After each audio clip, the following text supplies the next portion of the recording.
pot, oui. Ma question est la suivante. Compte tenu de la cherté de la provende, donc l'aliment de bétail, est-ce qu'il ne serait pas mieux de faire soi-même la provende pour amoindrir le coût lié à l'alimentation? Et est-ce que tu connais des cas où ceux qui sont dans l'agriculture font leurs aliments eux-mêmes?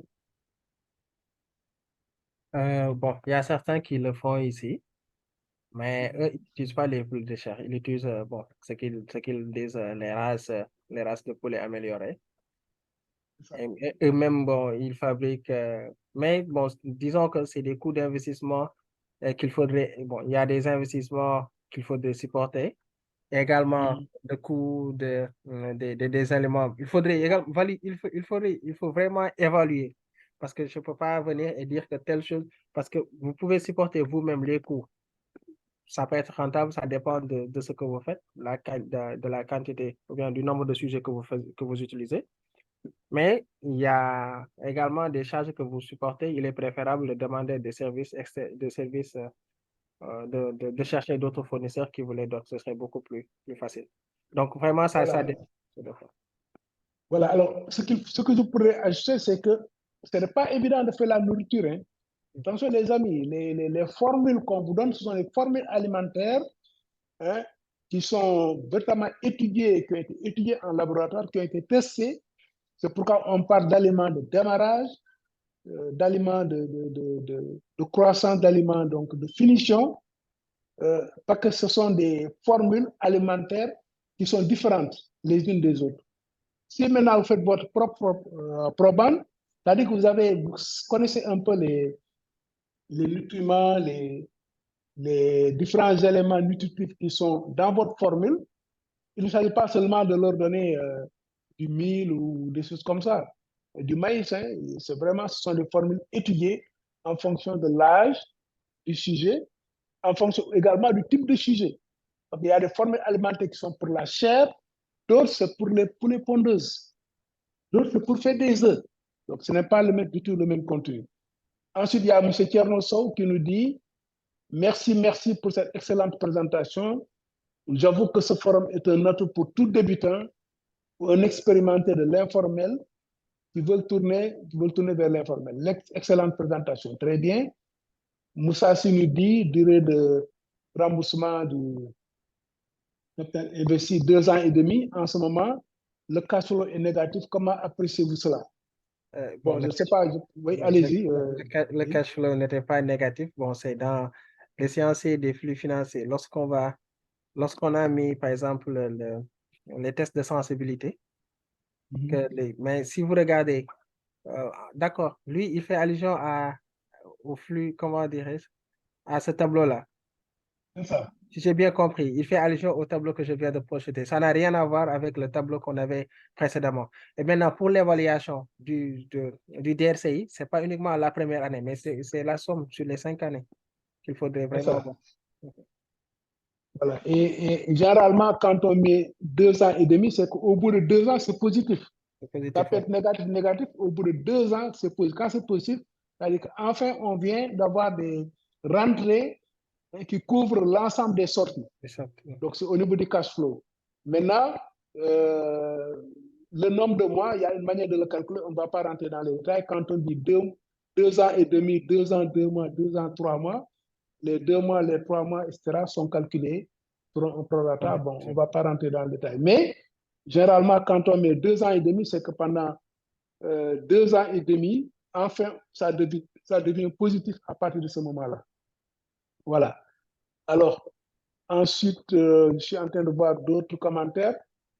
Ibrahim Ba dit, à partir du 30e jour, ce poulet de chair, si les poulets sont bien entretenus, on peut démarrer la vente.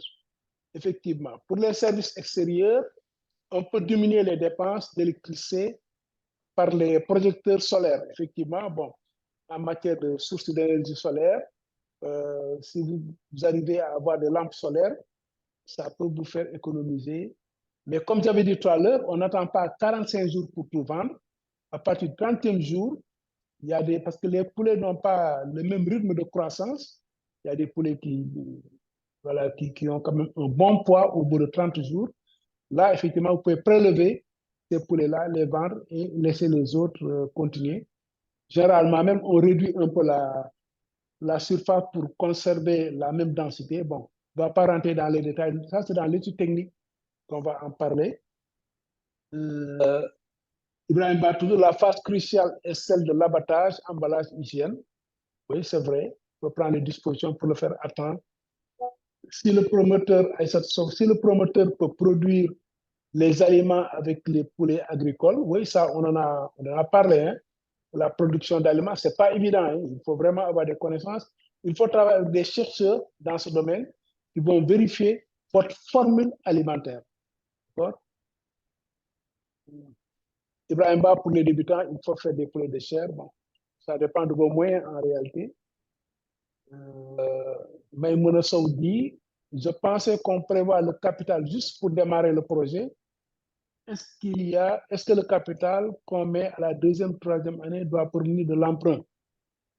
Non, mais le capital, c'est ce que vous mettez sur la table, hein, madame. Donc, si vous démarrez avec un capital de 2 millions, ben, vous demandez un prêt, le banquier va vous demander, mettez d'abord l'argent, libérez le capital. Vous ne pouvez pas libérer une partie, aller demander le prêt. Généralement, les banques refusent. Vous demandent de mettre le capital. Ça, c'est votre apport personnel, c'est dans votre apport personnel que vous avez le capital. Au niveau de l'exploitation, sur quelle base avez-vous déterminé le taux de croissance de 3%? Il me demande donc d'expliquer un peu plus l'hypothèse de 3% de taux de croissance pour les recettes, quoi. Bon, j'ai prévu une augmentation annuelle une augmentation d'abord des charges. Donc, lorsque les charges augmentent, j'ai expliqué qu'il y a les coûts de production qui vont augmenter.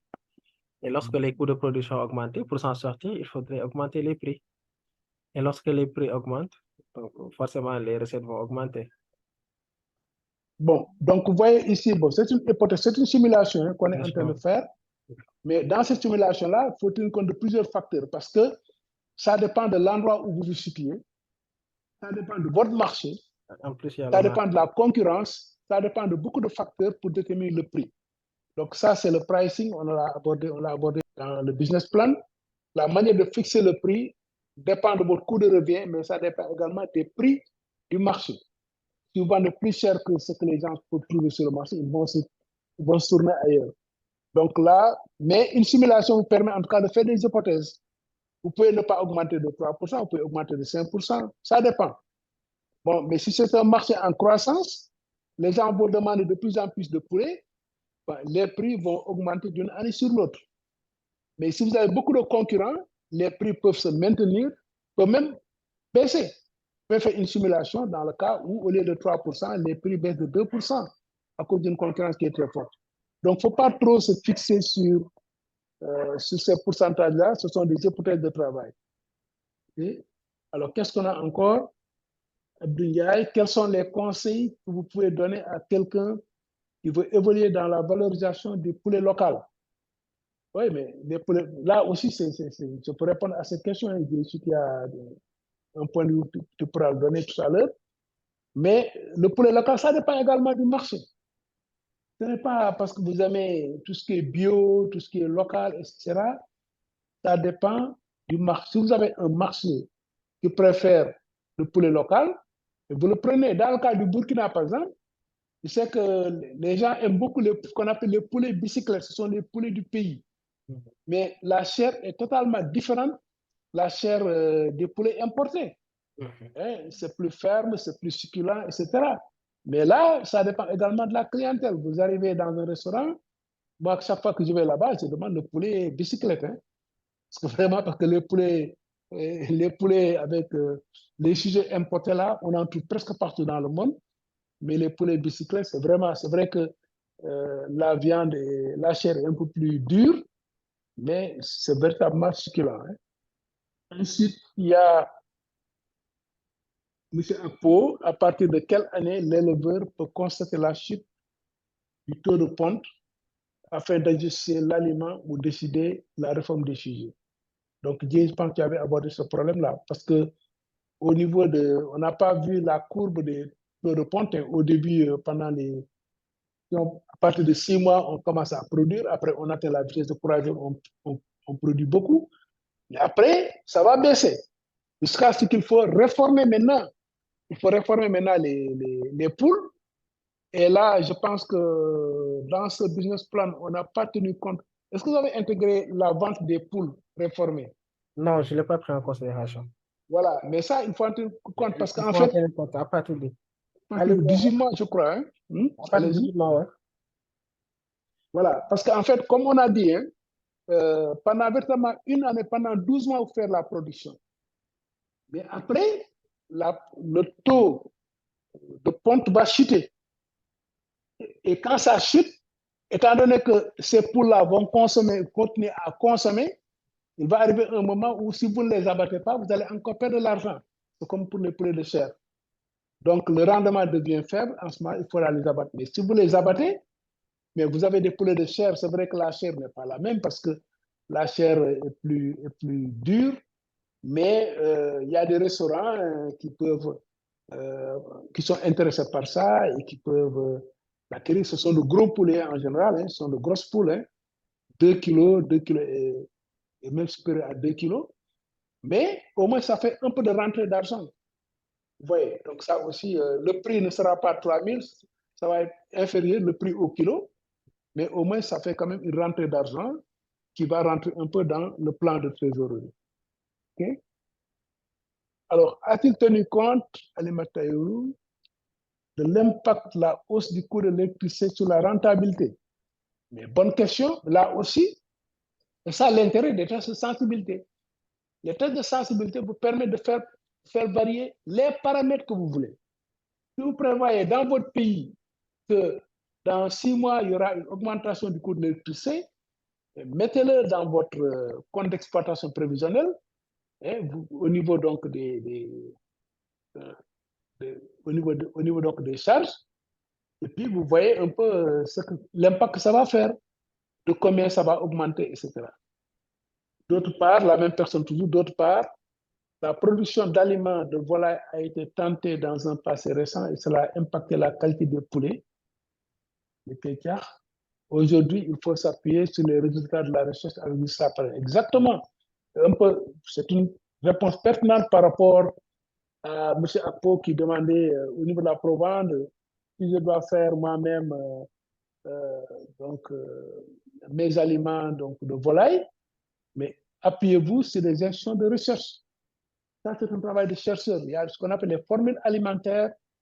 Et il faut connaître ces formules alimentaires-là. Ils savent exactement à quel moment il faut donner tel type d'aliment. Donc, ce n'est pas toujours le même type d'aliment qu'on donne. Comme on l'a vu ici, il y a au moins 3 types d'aliments pour les poulets de chair. D'accord? Et tandis que pour les pondeurs, il y a 4 types d'aliments parce qu'on prend les poussins et puis on les élève jusqu'à ce qu'ils commencent à pondre.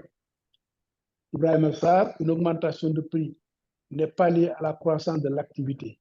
L'augmentation de prix est liée au marché. Si vous augmentez et que personne n'achète, ce n'est pas la peine d'augmenter. Mais si vous avez une activité croissante, normalement, votre coût de revient avec les économies d'échelle, ça va baisser. Et en maintenant même le même prix, vous augmentez votre rentabilité. On peut faire la simulation tout à l'heure. Au lieu de 1000, on va mettre 10 000 et voir ce que ça va donner. Une autre question, Alimatou, aujourd'hui, malgré la concurrence, la qualité prévaut sur la rentabilité, car le marché est très ouvert. Oui, ça dépend du marché. Hein. Là, vraiment, comme on a des gens qui sont dans différents pays africains, dans différentes régions, bon, le marché peut varier d'un pays à un autre, mais ce qu'on constate en tout cas en Afrique, c'est que, je n'ai pas les chiffres actuellement, mais la consommation de poulet par tête est le taux le plus faible de la planète. Et que tout le monde, tout le reste du monde consomme plus de poulet que les Africains. Donc ça veut dire qu'il y a un marché immense pour ceux qui vont se lancer dans l'agriculture. Rien que pour augmenter le niveau de consommation, qu'on se rapproche de ce qu'on consomme en Europe ou aux États-Unis ou bien dans les pays asiatiques, il y a déjà, rien que pour ça, il y a déjà un marché important. Mais il ne faut pas, il faut que le poulet soit disponible au niveau de tout le monde. Mais si le prix est cher, ça devient un produit de luxe. Il faut aussi garder ça à l'esprit. Merci encore, félicitations, votre brillant exposé, féculent présentation de M. Gay, tableau important, est-il possible de l'avoir? On va y revenir. Pour ma part, la difficulté réside dans l'évaluation assez délicate des charges du business plan de prestation de services.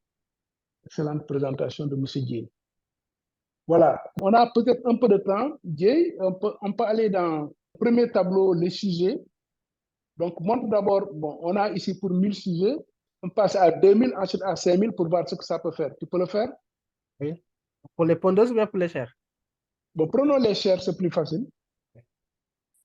En tout cas, je tenais également juste à dire que c'est juste un exemple. L'étude n'est pas exhaustive. Donc, on Oui. pourrait prendre en considération les réalités du marché. Donc, tout ça, on pouvait le faire. Mais ici, Tout à il fait. fallait juste un cas sur lequel on doit démarrer. Et raison pour laquelle on a ces éléments-là. Mais l'étude pourrait... En tout cas, l'étude doit vraiment se dépendre par rapport au marché. Comme je vous l'avais dit dès le départ, que l'étude financière vient en appoint de tout ce qu'on a fait dans l'étude technique et l'étude de marché. Donc, le marché dicte ses lois, donc l'étude financière doit répondre par rapport à ça. Maintenant, je pense que également, ici, je pense que j'avais parlé de croissance, j'ai parlé d'augmentation des recettes et non d'activité, et non de croissance d'activité. La croissance de l'activité, L'augmentation de recettes. Tout à exactement. fait. Parce qu'il va falloir récemment faire les études de marché. C'est l'étude de marché qui va montrer est-ce que le secteur est ainsi de suite, quoi. Voilà, c'était l'hypothèse de 1000 poulets de chair. Bon, si on passe à 2000, Automatiquement, voilà, vous allez voir que les investissements vont changer. oui, Le montant de l'investissement, automatiquement. Je pense qu'on était à 4 millions, là actuellement on est à 6 millions. 6 millions, tout à fait. Vous avez vu. Quand on regarde, oui, Les charges d'exploitation les vont charges également augmenter. d'exploitation. On était à peu près à 14 millions, là on se trouve à 22 millions.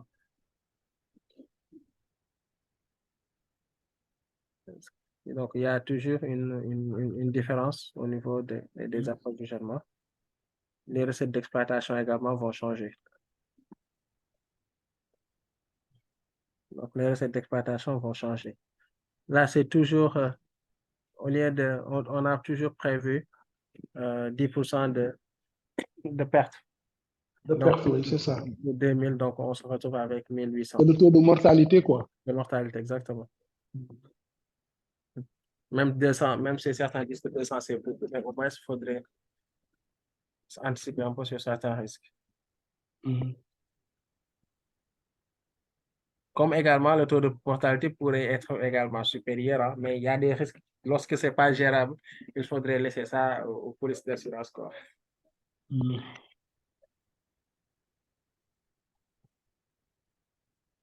En plus, ça dépend des les normes de construction, vous l'avez dit vous-même. Par exemple, il y a des endroits au Sénégal où vraiment c'est très chaud, et ainsi de suite. Et il y a des endroits où c'est très humide. Maintenant, les normes de construction ne seront pas pareilles. Et également, l'alimentation également ne sera pas pareille. Comment il va faire? Donc, il y a tout ça. C'est ce qui fait que j'ai dit que l'étude n'est pas exhaustive parce que on ne peut pas prendre en considération. J'ai juste pris un exemple. Non, mais il n'y a pas une étude one size fits all, c'est-à-dire qu'il n'y a pas une étude standard qui s'applique à tous les cas. Là, on Exactement. vous a montré un exemple. Maintenant, ce qu'on va faire, c'est que les personnes qui ont ces projets dans le domaine de l'aviculture, pour les chair, pour les pondeurs, peuvent nous contacter pour qu'on puisse vous assister. Là, c'est une approche, notamment assistance personnalisée qu'on va faire à partir de maintenant. C'est à vous de voir maintenant si vous avez besoin si vous avez ce type de besoin ou pas. Il y a aussi l'étude de marché hein, qu'il faudra faire en fonction de votre marché. Voilà. Donc, les réalités du marché ne sont pas les mêmes. Donc, si on regarde ici, le taux de... Donc, ici, ça va avoir des impacts. Donc, Le ici, taux de rentabilité interne est à 60%, le plus élevé. L'indice de profitabilité, c'est de 3,30, alors qu'avant, c'était 1,58. Vous voyez? Donc, le Voilà. DRCI, Donc, ce sera de 1 an à 3 mois. Si le DRCI sera de 3 mois. vous voyez ici, le délai de récupération du capital investi est raccourci parce qu'on a doublé la capacité de production. Ce que je veux vous dire ici, c'est que on peut faire du poulailler. Moi, je vois des gens qui font des bandes de 500. Bon, on fait du poulailler pour juste avoir, pour générer quelques revenus. Si vous avez déjà un salaire quelque part, à la fin du mois, vous avez un 100 000 ou 200 000 de plus à mettre dans votre poche, c'est bien. Mais si vous voulez en faire un business, il faut monter en puissance. Il faut monter donc en croissance. Donc, à partir de 2000, c'est bon, mais 2000, c'est encore mieux. Vous voyez, mais ça demande plus de moyens. Mais au moins, vous savez que vous allez générer des activités qui vont permettre de dégager, en tout cas, des bénéfices plus importants. Vous voyez, et là, les chiffres le montrent. Hein. Si vous retournez, vous prenez, mettez 5 000 par exemple, retournez, mettez 5 000, bande de 5 000, au niveau du nombre de sujets. D'accord.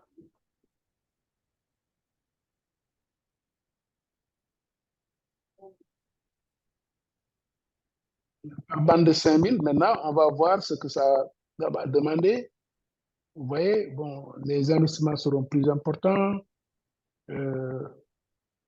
Même ça peut demander d'autres types d'investissements. Ça peut demander des batteries, par exemple, qu'il faut mettre. Ça dépend. Donc, même quand c'est 10 000, il y a des batteries de 5 000, 5 000. Quand tu es dans un grand bâtiment, de chaque côté, il y a 5 000 poulets, 5 000 poulets ici. Pour les pondeurs, c'est la même chose. Oui, mais si on va au niveau des...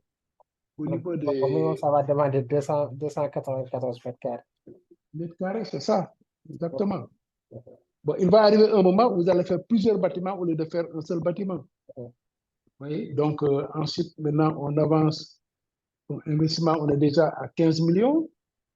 Le plan de financement suivant, avec un apport personnel de 1 504 000. Si vous avez 1 504 000, bon, on pourrait emprunter. Bon, le taux de 12%, on l'a mis comme ça, mais ça dépend des pays. Ici au Sénégal, on peut avoir moins de 10%, moins de 12% avec le crédit agricole, par exemple. Oui. Donc, mais c'est bien de faire une prévision pessimiste. Si vous avez un taux inférieur, c'est tant mieux. Ensuite, vous avez les recettes du tableau suivant. Les charges d'exploitation. Voilà, charge d'exploitation. Vous voyez, on est déjà à 58 millions. Les recettes, on est à 81 millions. Tableau d'exploitation. Le résultat net, vous voyez déjà, la dernière ligne 11, résultat net. Déjà, vous voyez, on est déjà pratiquement rentable dès la première année. 13 millions, 15 millions, 16 millions. Voilà, et quand on va à la rentabilité, vous voyez, on est à 101%. Donc, vous voyez que vous avez intérêt quand même à agir un peu sur les économies d'échelle. Mais maintenant, quand on n'a pas les moyens, on démarre petit. Mais si vous voulez faire du business, les amis, essayez d'investir à partir de 2000. C'est un apprentissage, vous allez apprendre. Mais quand vous allez passer à 5 000, 10 000, là, ça devient véritablement une production pratiquement industrielle en fonction du marché. Et si vous regardez dans des pays comme le Sénégal, vous avez des distributeurs tels qu'Auchan, par exemple, qui distribuent les poulets. Ce sera au bout de 2 ans. Au bout de 12 mois. Au bout de 12 mois déjà, vous voyez, en un an déjà, vous récupérez votre capital. Maintenant, au niveau des facteurs de risque, comme j'ai dit, il faut faire très attention au niveau des facteurs de risque. Parce que le risque de prophylaxie, c'est le risque numéro 1, sont les maladies.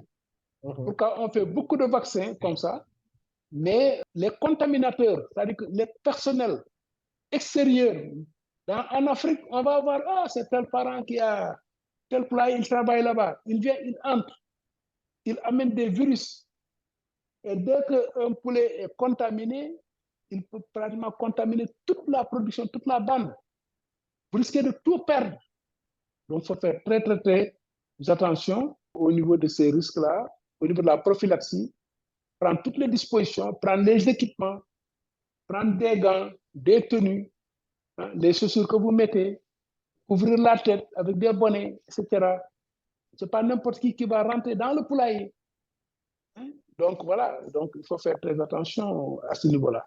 Alors au niveau des questions, je vois, bon, il y a beaucoup d'appréciation. Hein? Excellent, merci. En cas de mévente dans les délais de 45 jours, quelles sont les précautions à prendre pour amoindrir les pertes? Mais c'est pourquoi, au niveau de l'étude de marché, c'est important de cibler votre clientèle et de choisir votre circuit de distribution. Dans le cas du Sénégal, il y a les intermédiaires. Les intermédiaires savent que si vous n'avez pas de clients, vous êtes foutu. Ils vont venir voir là où vous dites que je le vends à 3 000 francs le kilo. Bon, mais ils vont vous le prendre à 2 500, voire 2 000 francs le kilo parce qu'ils savent que vous ne pouvez pas le conserver. Vous ne pouvez pas garder les poulets des jours supplémentaires, sinon vous allez perdre. Il faut donc abattre. Mais si vous abattez, mais il faudra avoir une chaîne de froid. Il faudra les conserver, il faudra donc les congeler, etc. Et ça, ce n'est pas évident. Donc, tout ça, ce sont des dispositions, des précautions à prendre où vous abattez vous-même. Si vous n'avez pas de clients, vous abattez vous-même. Ou bien, vous allez voir, il y a des structures qui sont spécialisées dans les abattages. Ce sont des unités d'abattage automatiques.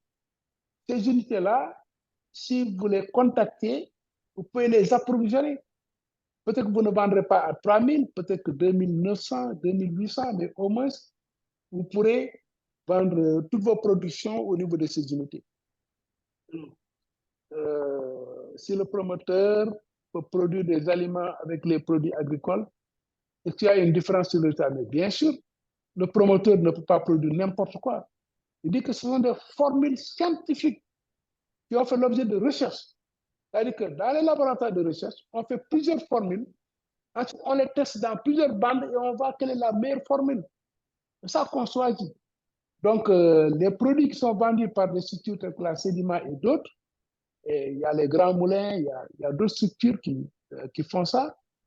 Ce sont des formules bien étudiées. Hein. Et parce que, avec la concurrence, il y a plusieurs structures qui font des aliments de bétail, enfin, des aliments de volaille plutôt.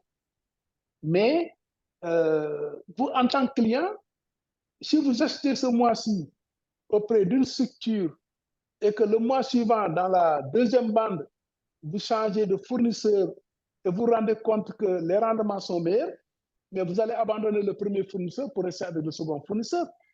Donc, les fournisseurs font tout pour vendre les meilleurs aliments parce qu'il y a une concurrence. S'il n'y a pas de concurrence maintenant, alors là, vous allez courir des risques insupportables.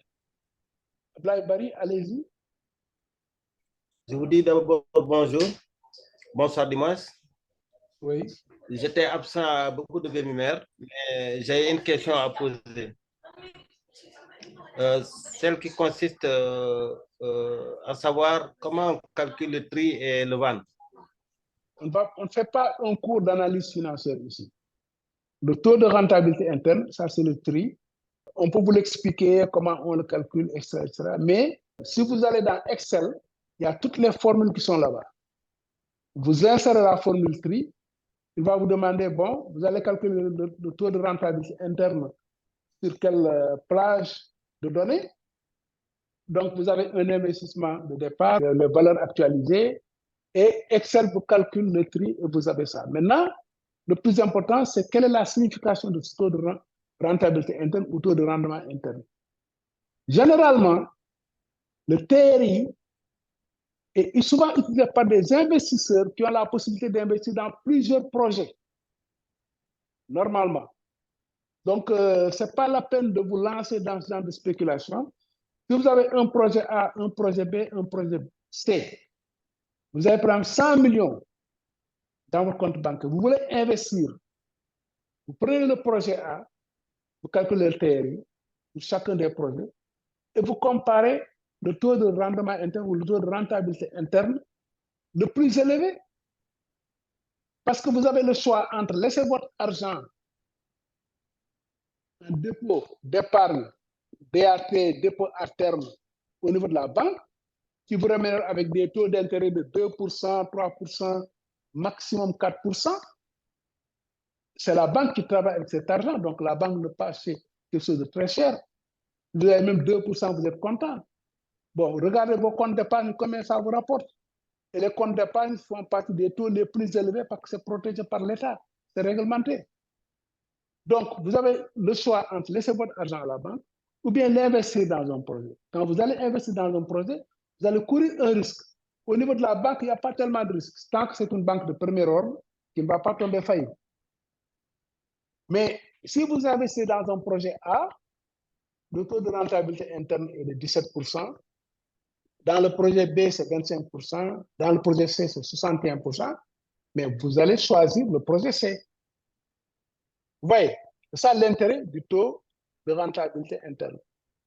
Maintenant, au niveau des valeurs actuelles nettes, c'est que vous allez mettre 100 000 francs aujourd'hui, vous allez générer des recettes première année, deuxième année, troisième année, quatrième année. Mais prenons la troisième année, vous allez générer, mettons, 115 millions.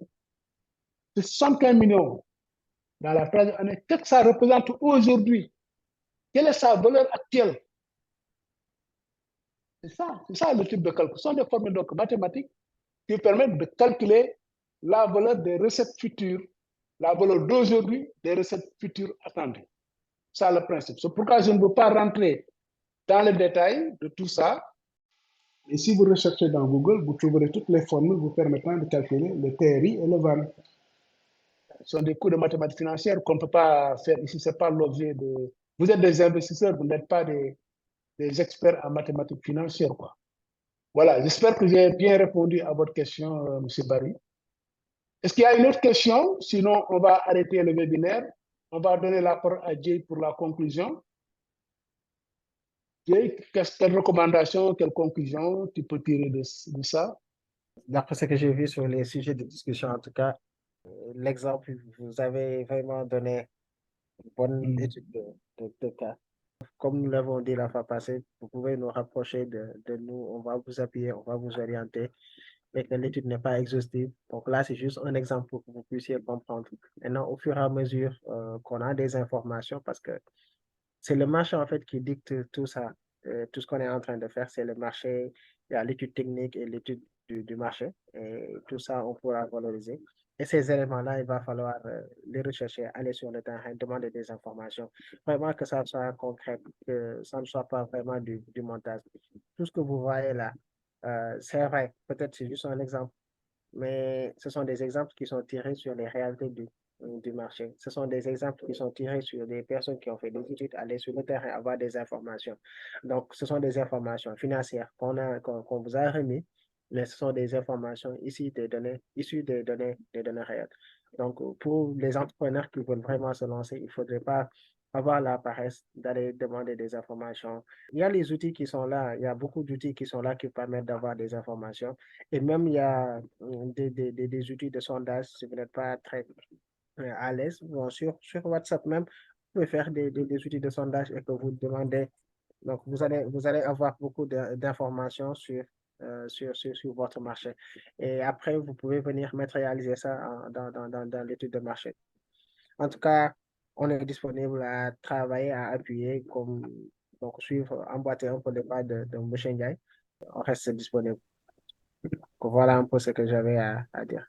Merci. Merci beaucoup. C'est une bonne conclusion. Tu peux arrêter le partage.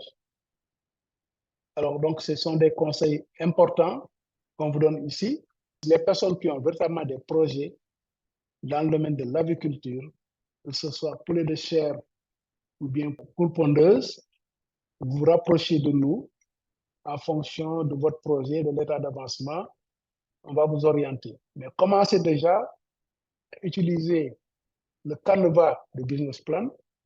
Toutes les questions ont été posées. Vous avez tous les éléments qui peuvent vous guider à remplir votre étude de projet. Maintenant, comme il l'a dit, il faudra toujours actualiser les prix en fonction de votre marché, en fonction de votre pays. Renseignez-vous pour savoir, il ne faut pas aller à Auchan ou dans les marchés voir le prix de vente. Ça, c'est le prix de vente détail. Auchan ne va pas acheter au prix de vente de détail. Il y a un prix de gros qu'il faut connaître et c'est ce prix de gros-là qu'il faut mettre au niveau de votre business plan. Alors, méfiez-vous des intermédiaires parce que les intermédiaires, c'est vrai que quand vous Vous avez des poulets de chair, vous voulez vous en débarrasser, ils sont là, ils ont l'argent cash, mais ce sont des personnes qui vont jouer sur le fait que vous avez un besoin imminent, ils vont essayer de casser les prix, et en cassant les prix, vous risquez de perdre l'argent. Il faut anticiper sur tout ça, prévoir la distribution, et si vous avez la possibilité même de signer des contrats avec des restaurants, par exemple, contrats d'approvisionnement, ils vont vous dire que nous, chaque 45 jours, il faut nous donner 1000 poulets, on est prêt à prendre à tel prix. Au moins, vous avez déjà un débouché pour votre poulailler. C'est important pour les poulets de chair. Pour les œufs, c'est moins risqué dans la mesure où les œufs peuvent se conserver sur une durée plus longue. Bon, il y a toujours une limite, hein, mais les œufs font l'objet d'une demande très forte dans la mesure où, au niveau des utilisations, ce sont des produits qui entrent dans certains secteurs, ce sont des inputs dans les chaînes de valeur. Par exemple, les pâtisseries consomment énormément d'œufs. Donc là aussi, essayez de voir dans votre marché quels sont les clients potentiels, les contacter. Mais tout ça, c'est dans le business plan. C'est avant même d'investir que vous avez déjà fait votre étude de marché, vous avez analysé les circuits de distribution, vous avez identifié les clients potentiels, vous savez comment les approcher, vous connaissez également les concurrents, vous connaissez leurs points forts, leurs points faibles, avant d'arriver à l'analyse financière. Maintenant, c'est à la suite de cette analyse financière que vous allez faire votre décision finale. C'est un peu ce que je voulais dire comme conclusion. Donc, merci de votre attention. Et la prochaine fois, donc, on espère que M. Lo sera disponible pour parler un peu de comptabilité. C'est important parce que vous ne pouvez pas accéder à certains fonds si vous n'avez pas de comptabilité. Et clarifier également certaines notions. Aujourd'hui, on a vu pas mal de choses, hein, au niveau donc, du compte d'exploitation prévisionnelle, les cash flows et tout. Mais on aura le temps de revenir sur tout ça plus tard. Hein. On va approfondir au fur et à mesure. L'essentiel, c'est que vous puissiez finaliser votre business plan. Donc, merci encore une fois à notre panéliste Mamadou Dieye. En tout cas, les gens ont beaucoup apprécié, hein, c'est très clair. Donc, félicitations pour cette intervention. Et je vous donne rendez-vous, j'avais dit que je voyage à partir de demain. On se retrouve le 29 octobre, s'il vous plaît, au bon Dieu. Merci, au revoir.